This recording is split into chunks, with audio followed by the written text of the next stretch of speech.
lanjut, ada pertanyaan lagi ya dari Ketua PCNU Kuwait. Ada beberapa pertanyaan. Yang pertama, dilihat dari kacamata sejarah, kerusakan di Indonesia pada saat ini tentu masih belum separah fitnah-fitnah pada zaman Abbasiyah dan Umayyah. Nah, maka kira-kira perlu berapa tahun lagi permasalahan yang berkaitan dengan khilafah ini akan selesai di Indonesia dan dunia? Ya, kalau Indonesia semakin baik, Indonesia semakin baik sebenarnya. Dan nggak lama lah. Karena yang berbicara politik, yang berbicara khilafah, yang berbicara apa ini kan kelompok politik. Kelompok politik itu kalau berbicara nggak lama, nanti kalau kepentingannya sudah terpenuhi ya udah nggak ngomong lagi. Kan gitu. Oh, itu kan kelompok politik, beda kalau yang berbicara itu ideolog gitu. Dia lama dan konsisten. Kalau yang berbicara itu politisi, begitu sistem politiknya berganti, dia juga berhenti ngomongnya. Hizbut Tahrir kan, Hizbut Tahrir ini kan politik kan, kelompok politik namanya Hizbun. Nanti kalau politiknya sudah terakomodir di beberapa tempat ya udah nggak ngomong lagi, kan gitu. Jadi nggak lah ya, makanya kemudian semuanya jelek. Dulu Prabowo paling bagus, begitu Pak Prabowo ikut Pak Jokowi ya jadi jelek juga akhirnya.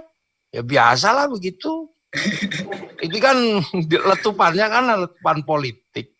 Jadi yang berbicara, beda kalau yang berbicara ideolog beneran, dia akan konsisten dan terus disampaikan. Tapi ini kelompok politik ya begitu sistem politiknya bergeser, dia ikut berubah. Kapan selesainya? Ya lama-lama juga selesai. Di Indonesia begitu aja. Apalagi kalau sudah nanti pergeseran peradaban dunia dari peradaban timur barat ke barat ke timur atau apa ini nanti berubah. Jadi saya sih nggak terlalu risau dengan kelompok-kelompok ini, semakin kecil kok. Semakin sekarang aja sudah berubah hijau.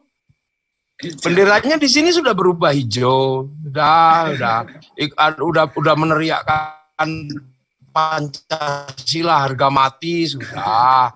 Oh, namanya kelompok politik ya tergantung anginnya aja. Saya sih nggak terlalu risau. Seperti dulu kelompok politik teriak anti tumpeng, ternyata sekarang nasi kotak mau. Ya kan? Berbicara kelompok politik, itu apa itu? Suwo, enggak mau, tapi ternyata rukyah mau. Kan sama.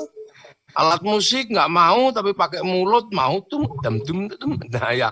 Oh ini nggak lama kayak begini. Ya tapi memang harus ada biar agak rame aja. Ya gitu aja kalau saya sih. Menyikapinya nggak serius-serius amat. Kenapa? Karena khilafah ini dimunculkan oleh Taqiyuddin An-Nabhani di Palestina itu sudah nggak laku. Ikhwanul Muslimin dimunculkan di Mesir juga sudah nggak laku. Di sebuah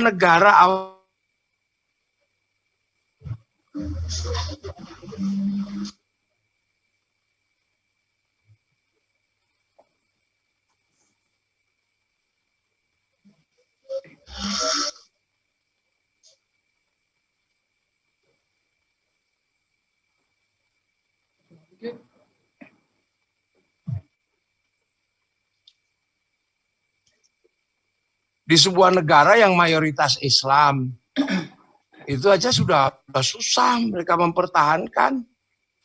Sudah susah. Di negara di Palestina susah, di Mesir susah lah, apalagi kalau di Indonesia yang kesepakatannya beda. Di Arab itu satu bangsa kesepakatannya puluhan negara. Nah di Indonesia itu puluhan bangsa kesepakatannya satu negara, dan itu nggak mudah. Iya kan, nenek moyang kita sudah membicarakan awal setelah kemerdekaan. Apakah Indonesia akan ikut model Eropa? Ada yang nulis prosa panjang namanya Salah Asuhan. Apakah Indonesia akan mengikuti model Arab? Ada yang nulis di bawah lindungan Ka'bah. Apakah Indonesia akan memilih model Belanda? Ada yang nulis tenggelamnya kapal Van der Wijk. Apakah Indonesia akan murni mengikuti cara Indonesia? Nggak bisa juga. Ada yang nulis Siti Nurbaya lah. Ini kan sudah pilihan-pilihan sikap berbangsa bernegara. Nah, tiba-tiba sekarang ada ya biasalah tren baru, ada yang bawa tren rambut, ada yang bawa tren makanan, ada yang bawa tren pemikiran, ada yang bawa tren khilafah lah, itu biasa, nanti lama-lama juga selesai juga.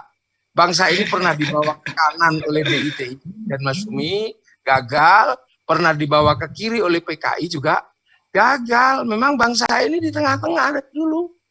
Nah, yang di tengah-tengah dari dulu NU, maka ke depan bangsa ini ya hanya dengan NU di dalam kelompok-kelompok besar. ITI, PRI, Permesta yang ke kanan nggak bisa, PKI ke kiri nggak bisa. Nah, bangsa ini akan berada di tengah-tengah, gitu loh ya.